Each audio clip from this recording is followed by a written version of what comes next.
A proposta inicial desse vídeo era eu fazer um vídeo sobre transtornos psicológicos que tinham nos personagens de Demon Slayer. Porém, quando eu estava fazendo a pesquisa e fui mais a fundo sobre isso, eu acabei descobrindo que Demon Slayer trata muitos problemas bem sérios da sociedade, porém não se aprofundou tanto. Então meio que eu mudei a proposta do vídeo. Em vez de fazer um vídeo sobre transtornos que aparecem em personagens, eu resolvi falar sobre problemas que é abordados em Demon Slayer através desses personagens. Mas sim, vou estar abordando problemas psicológicos que esses personagens apresentam. A vibe desse vídeo vai ser uma vibe mais séria. E bom, queria deixar claro que vai ter temas delicados aqui, então se você é uma pessoa que tem problema com gatilhos, não recomendo que assista esse vídeo, e até mesmo se você não estiver passando por um bom momento. Queria deixar bem claro para vocês também que eu não tenho formação em psicologia, eu não sou um psicólogo. Então tudo que eu vou falar nesse vídeo aqui foi com pesquisas que eu fiz e com análise que eu fiz desses personagens. Que, bom, vou falar aqui os motivos por quais eles apresentam esses tipos de problemas. E bem, é isso, eu só queria deixar claro esses avisos aqui logo no começo do vídeo. E bom, eu espero que se você gostar desse tema, deixe seu like, deixe sua inscrição e ative o sino para não perder mais nenhum vídeo aqui no canal. Eu queria deixar claro também que eu não trouxe todos os personagens, eu só trouxe alguns para o vídeo não ficar longo. E dependendo desse feedback desse vídeo, e se vocês também gostarem, eu trarei uma parte 2 com os outros personagens que ficou de fora desse vídeo. Agora, sem mais enrolação, bora pro conteúdo. A Shinobu, ela apresenta dois quadros de problemas psicológicos dentro de Demon Slayer. Um deles sendo a psicopatia, que eu acho que muitos de vocês já perceberam isso por conta que a Shinobu, ela odeia Onis e trata os Onis de uma forma meio esquisita. Ela, quando encontra com eles, ela fala de forma bem calma, coisa que a gente viu quando ela encontrou a Irmã Aranha, dando esperança que ela ia ter empatia por ela, só que a Shinobu acabou eliminando ela de uma forma bem brutal, né? Envenenando ela e deixando ela para morrer de uma forma bem lenta. Isso já mostra um quadro que a Shinobu tem psicopatia. Eu acredito que muitos de vocês já tenham percebido isso. Porém, tem outro problema que a Shinobu apresenta, que esse não é deixado tão claro em Demon Slayer, que só pessoas mais velhas vão perceber, que é a depressão sorridente. A Shinobu, ela é uma personagem que sempre aparece sorrindo e sempre tá ali de bom humor, né? Como sendo uma pessoa ali que meio que deixa o local mais alegre. Só que na verdade a Shinobu, ela não tá feliz e ela nem gosta daquilo que tá acontecendo. Na verdade a Shinobu vive uma profunda tristeza e um grande ódio. E o motivo é porque ela perdeu a sua irmã, a Kanai. Porque ela era a única parente viva que a Shinobu tinha, já que na sua infância ela perdeu seus pais, Pomoni. E bom, a Shinobu acabou perdendo a sua irmã pro Doma, que é a Lua Superior 2, que futuramente, né, a Shinobu acaba tendo que enfrentar ele. Depois da morte de Kanai, a Shinobu, ela teve uma virada de chave e ela acabou mudando muito sua personalidade, porque antes da morte de Dakanai, a Shinobu era uma pessoa ali que tinha uma personalidade mais forte, ela era uma pessoa assim mais bruta, vamos dizer assim. E após a morte da Kanai, a Shinobu ficou uma pessoa mais calma, uma pessoa mais compreensiva e uma pessoa ali bem amável. Só que isso era tudo uma fachada da Shinobu, já que ela não queria mostrar para as pessoas que ela estava sofrendo, que ela estava com angústia e estava com ódio absurdo sobre esse tal Oni que tinha eliminado a sua irmã. E bom, um dos motivos por qual a Shinobu adotou essa personalidade mais delicada foi por conta que a sua irmã tinha essa personalidade. Então a Shinobu, como uma forma ali de ficar um pouco próximo ainda com a sua irmã, mesmo a sua irmã tendo morrendo e ela ter alguma forma ali de ficar próximo dela, adotou a sua personalidade. E bom, quem acaba percebendo que a Shinobu passava por esse tipo de problema foi o Tanjiro, que após conversar com a Shinobu, percebeu ali que era uma pessoa que fingia estar feliz, só que na verdade ela não estava. E esse quadro de depressão sorridente, levando para o contexto da vida real, geralmente são aquelas pessoas, né, que a gente sempre vê sorrindo, sempre vê feliz, que a gente acha que tá tudo bem, e quando simplesmente do nada a gente recebe a notícia que aquela pessoa, né, acabou tirando a própria vida. E gente, isso é um caso muito sério, porque para quem é de fora, às vezes até pessoas mesmo da família que convivem com a pessoa, não percebe que ela tem esse problema. E cara, é um negócio muito sério, porque simplesmente você acha que tá tudo bem ali, você tá convivendo com seu amigo, e simplesmente do nada ele acaba falecendo. Tem algumas séries e filmes que abordam esse tipo de problema, não vou ter uma de cabeça aqui, mas se vocês deram uma pesquisada, né, pesquisarem sobre depressão sorridente, procurarem séries e filmes que abordam isso, eu recomendo que vocês aí assistam para entender um pouco mais sobre isso, que é algo bem triste, pois a gente nunca sabe quando vai perder uma pessoa, porque a gente não se sabe direito o que ela tá passando, pois ela sempre demonstra estar feliz. E bom, no caso da Shinobu, ela, entre aspas, não tirou a própria vida. Ela meio que fez um sacrifício. Para quem assiste a obra, percebe que a Shinobu fez um sacrifício pelo fato dela ser um Hashira e ter um comportamento ali mais altruísta. Só que, na verdade, a Shinobu, né, ela mesmo queria tirar a sua vida. Por isso que ela teve aquele plano, né, de consumir muito veneno de glicínio, para assim, quando encontrasse com o Doma, né, se sacrificar para poder derrotar ele. Só que, na verdade, a Shinobu mesmo, ela já queria tirar a sua própria vida. E também, como eu falei, que ela tinha ódio dele, né, ela queria uma vingança contra ele, ela acabou, né, fazendo esse sacrifício para acabar derrotando o Doma. Só que, na verdade, a Shinobu também estava passando por um problema muito interno.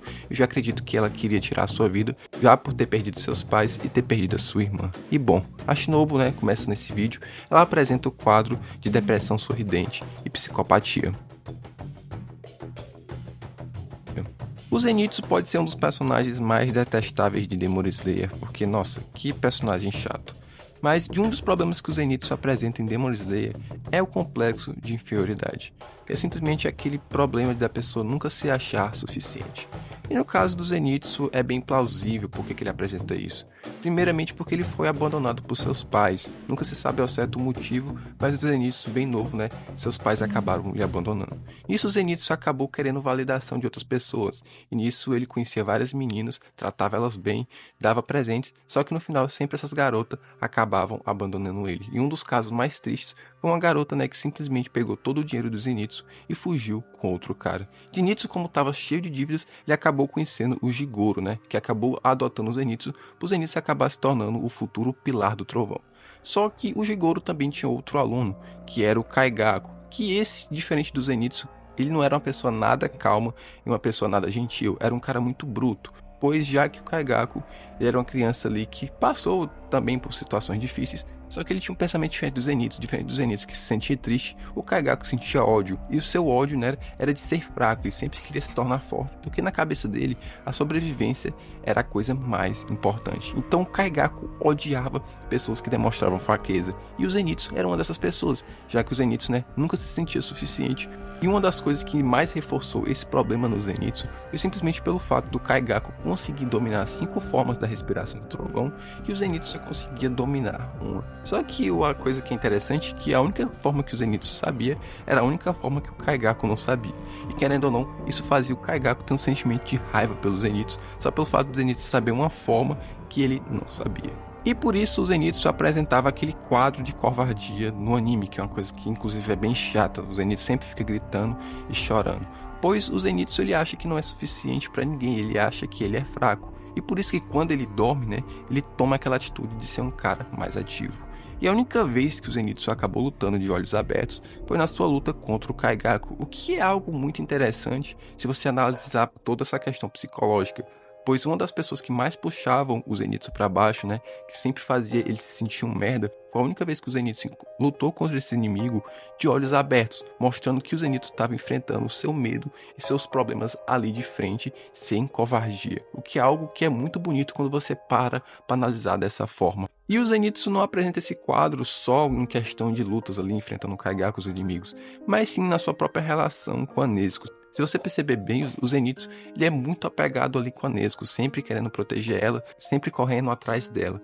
E isso mostra um quadro que o Zenitsu precisa de validação, justamente porque ele tem um complexo de inferioridade. Pessoas que apresentam esse quadro, né, de não se sentir bem, sempre se sentir inferior, quando encontram uma pessoa ali que ele gosta, sempre tenta agradar aquela pessoa, para de certa forma ter uma validação daquela pessoa, para ele se sentir pelo menos um pouquinho importante. E era isso que o Zenitsu queria da Nezuko, né? Queria uma validação, já que ele era uma pessoa que sempre era abandonada ali pelas outras, né? Sempre as pessoas viam ele como uma pessoa que não prestava, uma pessoa inferior. E o Zenitsu só queria só um pouco ali de alguém que fizesse conta dele. Por isso que ele acabava correndo muitas vezes atrás da Nezuko e também de outras meninas, né? Como a gente viu ali durante a série, que o Zenitsu era um personagem bem gado. Então é isso, rapaziada. Se você conhece um amigo que é muito gado de mulher, provavelmente ele apresente um quadro ali de complexo de inferioridade. E bom, e complexo de inferioridade é algo que sim, dá para você tratar. Se você for no psicólogo conversar, com o tempo você acaba se curando desse quadro. Não é algo assim muito impactante na sua vida, é algo que você pode assim acabar se livrando disso. Diferente do quadro da Shinobu, que é algo ali mais sério, que envolve perdas, o complexo de inferioridade é algo ali que, se você trabalhar bem, mudar os seus hábitos, você acaba se livrando desse problema. De todos os temas abordados aqui nesse vídeo, eu acredito que esse aqui seja o mais leve, entre muitas aspas, mas a gente não deve tirar o peso dele, que é a questão do bullying. O bullying, infelizmente, é um problema muito atual, que acho que é algo que nunca vai ter solução, pois a gente sabe que as pessoas são babacas e isso é algo que nunca vai mudar. Bom, no caso da Mitsuri é um caso bem diferente do que acontece atualmente no mundo. E no caso da Mitsuri é mais uma questão de contexto histórico da época. Que bom, vamos lá. A Mitsuri, ela era uma garota jovem ali de 17 anos que morava ali no Japão por volta de 1900, enfim, naquela época ali. E bom, naquela época as mulheres, acabavam se casando muito cedo. E para isso, para elas se casarem, elas tinham que ser praticamente perfeitas. Isso pelo menos no contexto do Japão. E bom, o que acontecia? A Mitsuri, pelo fato de ela ter comido muito um doce chamado mochi de sakura, ela tinha o seu cabelo rosa, que é algo que era natural dela, que ela não conseguia mudar, já que seu cabelo sempre voltava a ter aquele tom, aquela cor. E outro problema que era mais sério em relação a Mitsuri era em relação à sua força. A Mitsuri era uma mulher que tinha a força equivalente ali de 8 homens. E bom, Davi, qual é o problema da Mitsuri ter o cabelo rosa e de ter uma força de 8 homens? Eu acho que todo homem queria se casar com uma mulher forte e uma mulher ali que é bonita que nem a Mitsuri. Amigos, na sociedade atual, qualquer homem queria namorar com Mitsuri, porque a Mitsuri é uma mulher perfeita, tanto fisicamente, também como na questão, de habilidades, Enfim, só que o contexto da época do Japão era que os homens, vamos dizer assim, na palavra mais casual, eram bem frescos. Eles eram homens que eram perfeccionistas e queriam suas esposas mais perfeitas possíveis, ou seja, mulheres que tinham um corpo ali mais magro, mulheres um pouco mais baixas, e mulheres com traços e jeitos mais delicados. A Mitsuri, pelo fato dela ter uma força ali de 8 homens e de comer muito, a Mitsuri, tinha um comportamento mais masculino, o que acabava espantando esses homens. E mesmo quando ela escondia esse comportamento, o seu cabelo rosa também era algo que era muito problemático, já que os homens lá do Japão principalmente queriam mulheres com cabelos pretos, pois era algo que fazia parte daquela cultura e que na verdade é uma coisa que faz parte até hoje. Hoje no Japão, se você dá uma pesquisada ali sobre a população, você percebe que tem poucas pessoas com cabelo diferente de preto.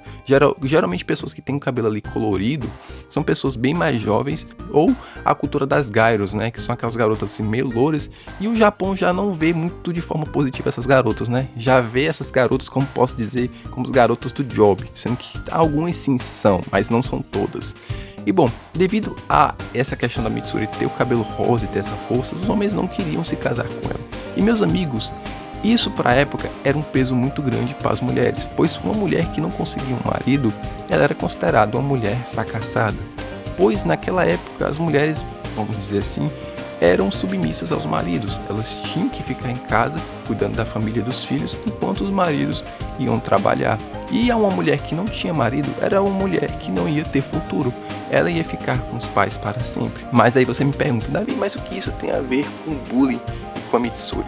A Mitsuri acabou fazendo algumas coisas para tentar esconder o que ela era, que no caso foi pintar o seu cabelo de preto e também, foi evitar comer, até ficando mesmo com fome, para os homens não perceberem que ela era uma pessoa que comia muito.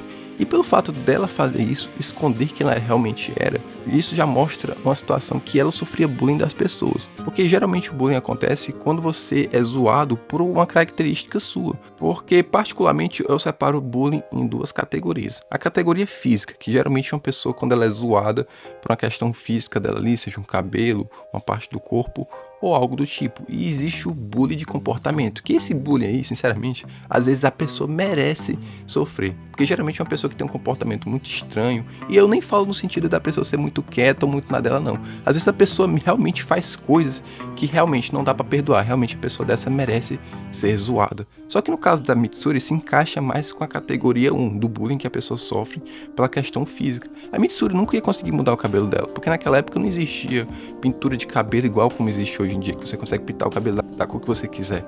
Naquela época a Mitsuri tinha que passar uns produtos naturais ali, como carvão, por exemplo, para deixar o seu cabelo preto, e era algo que não ficava por muito tempo, ela sempre teria que fazer aquilo. E pela questão de comer, a Mitsuri tava comendo bem pouco, não tava se alimentando direito, justamente para não parecer que ela era uma pessoa que comia muito. E isso ela tava escondendo quem realmente ela era. já mostrando que ela sofreria bullying se ela mostrasse quem realmente ela era, né? Seu verdadeiro jeito, seu verdadeiro cabelo. Então isso é um problema que é abordado em Demon Slayer, a questão do bullying. E também uma crítica ao Japão em si, tanto ao Japão daquela época como ao Japão atual, já que o Japão também tem muito esse preconceito em relação à aparência das pessoas. Se as pessoas têm uma aparência fora do padrão, que é ser aquele jeitinho ali japonês, que eu vou deixar aqui na tela, pessoas que são diferentes são muito julgadas lá no Japão, sofrem muito preconceito, principalmente pelas pessoas mais velhas. E essa é uma das problemáticas que a autora de Demon Slayer, né, apresentou nesse anime, que é a questão do bullying. Eu acredito que muitos já tenham percebido que o Tomioka ele sofre de depressão, porque é algo que é bem deixado nítido em Demon Slayer, principalmente pelo comportamento reservado do Tomioka, do fato dele não gostar muito de ter interações com outras pessoas, e até mesmo pelo fato dele se sentir ali mais fraco do que os outros Hashiras. Interessante do Tomioka que, a princípio, quem vê ele assim de fora, acha que ele é tipo que nem um Sasuke da vida, é aquele personagem emo, isolado, que não quer ter muito contato com as pessoas só por questão de arrogância mesmo. Mas na verdade não é isso. O Tomioka ele sofre de tristeza profunda por ter acontecido várias coisas na sua vida. Porque primeiramente o Tomioka perdeu a sua irmã quando ele era bem novo, que a sua irmã teve que sacrificar para ele conseguir se salvar por conta de um Oni. Quando o Tomioka tentou avisar as pessoas sobre isso, as pessoas não acreditavam nele, diziam que era louco, foi taxado como uma criança que não era normal. E isso, eu acredito que na época, já tenha afetado um pouco o Tomioka, pelo fato das pessoas não terem acreditado nele. Quando o Tomioka estava sendo levado por um parente, né, para viver junto com ele, o Tomioka acabou fugindo, e nisso ele foi encontrado pelo Urokodaki, que acabou meio que sendo uma presença paterna ali pro Tomioka, e onde o Tomioka também conheceu seu melhor amigo, o Sabito. Pouco tempo depois, quando o Tomioka foi fazer a seleção final, o Tomioka acabou nem conseguindo passar na prova direito, por conta que logo no começo ele foi nocauteado ali por um Oni e acabou tendo que ser salvo pelo Sabito. E no final, quando tudo acabou, Tomioka acabou descobrindo que a única criança que tinha morrido naquela seleção final tinha sido o Sabito, e ele só tinha se salvado por conta do próprio Sabito.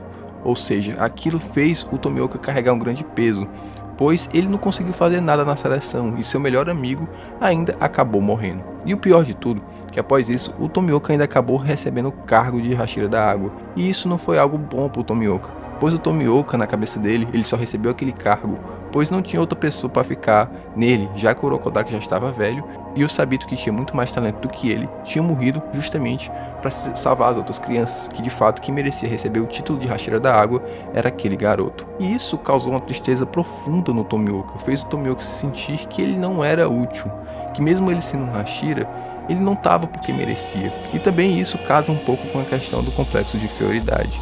Só que no caso do Tomioka é uma questão bem mais séria. Diferente do Zenitsu, que foi abandonado pelas pessoas, o Tomioka de fato perdeu pessoas. Que diferente do Zenitsu, que ele não perdeu pessoas, as pessoas apenas abandonaram ele e fez ele ter esse complexo de inferioridade, no caso do Tomioka é um caso mais sério. O Tomioka de fato perdeu pessoas.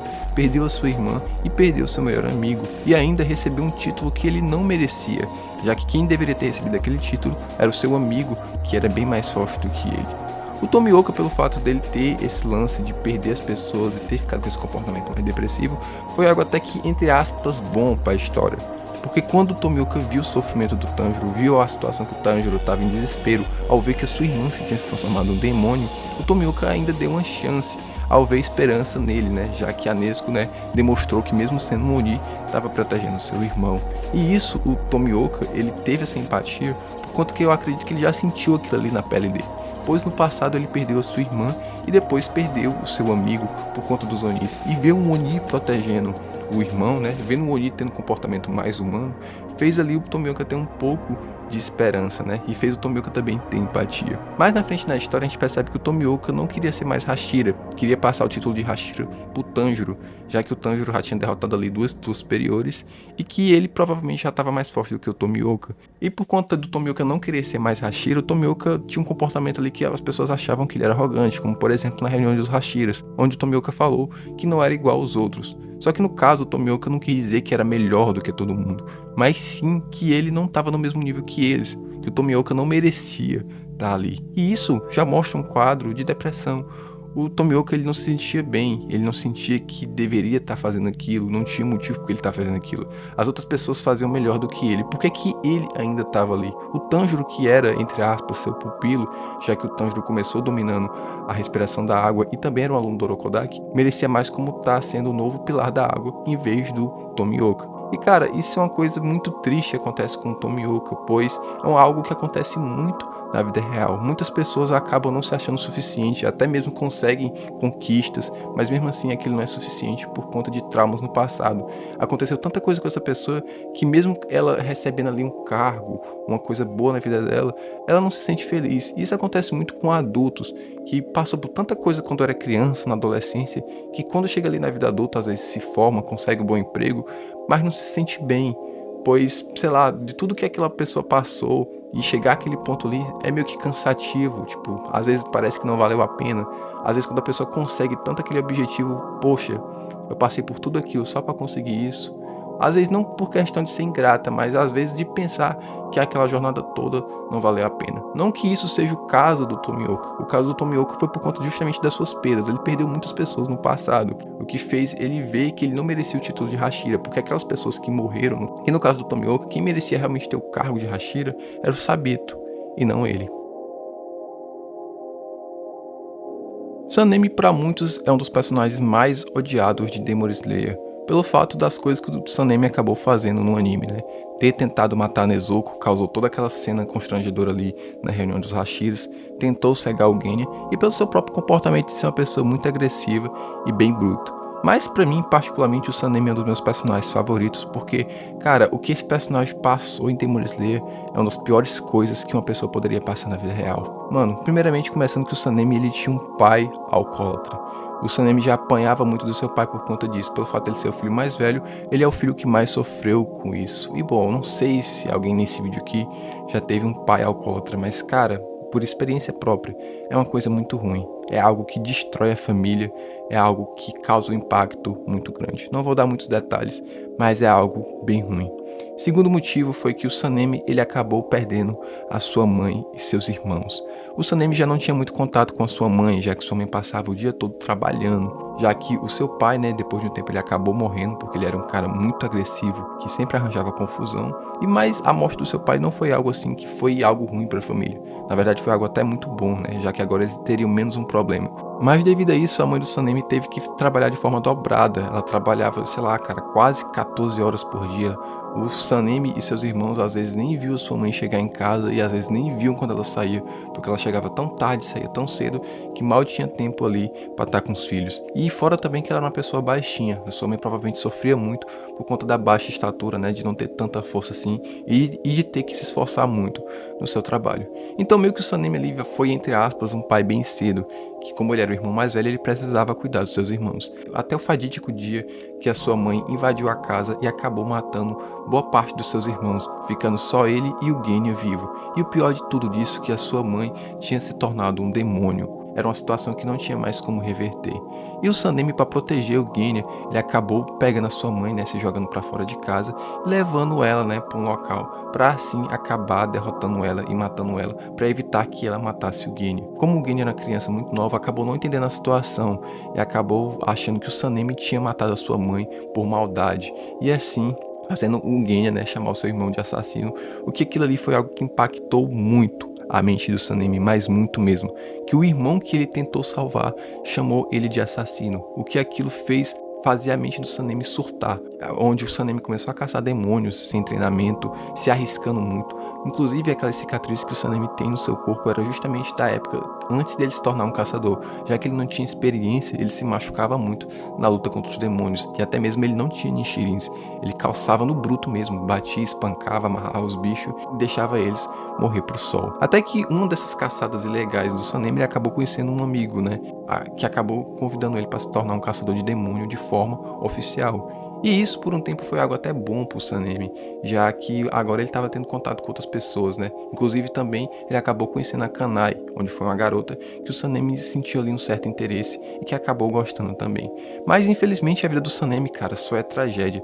Além dele ter perdido a sua família, ele perde esse amigo que é morto numa batalha, que ele perde essa luta contra a lua inferior da época, né? Onde por conta dessa luta o Sanemi sai vivo, porque ele consegue derrotar a lua inferior, mas ele acaba recebendo o título de Hashira. E é quase aquela mesma situação do Tomioka. Ele recebeu um título, mas recebeu por conta da perda de alguém, né? Tipo, o seu amigo acabou morrendo, porque os dois poderiam ter se tornado Hashira, mas como seu amigo morreu, só o Sanemi se tornou Hashira. Eu acredito que por ele ter recebido um título tão importante, isso também mexeu com a sua mente.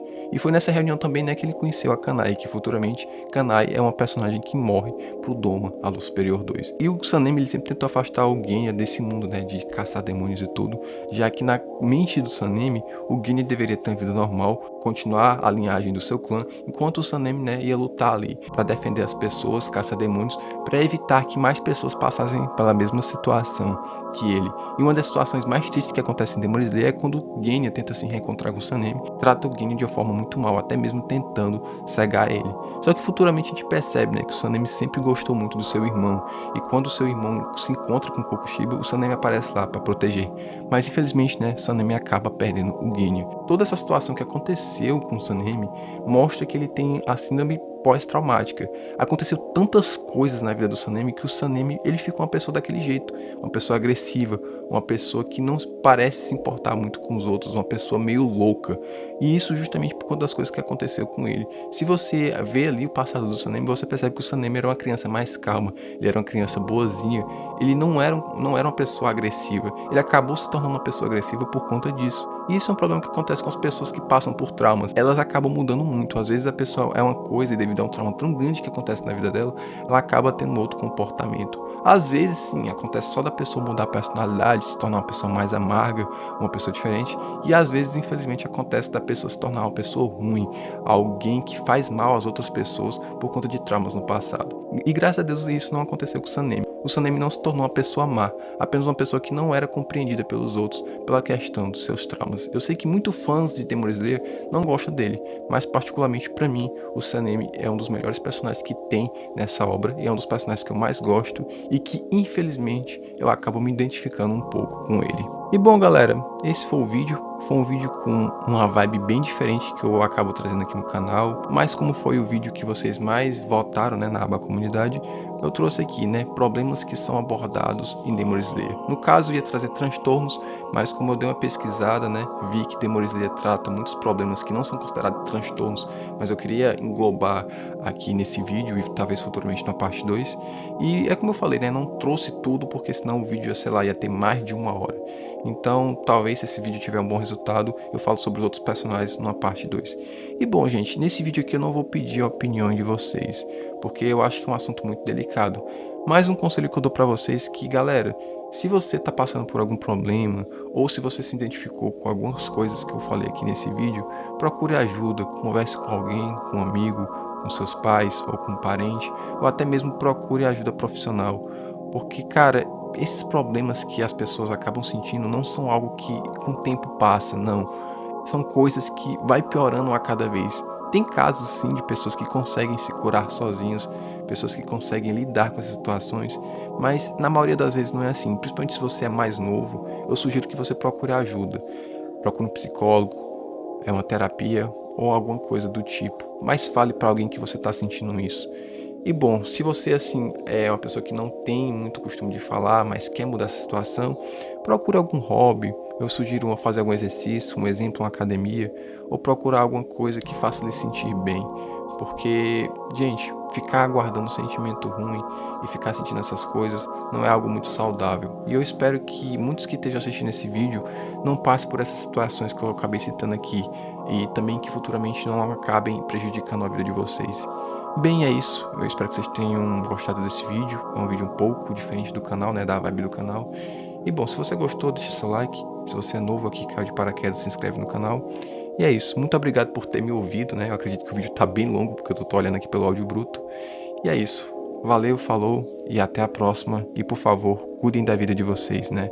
Não façam besteira.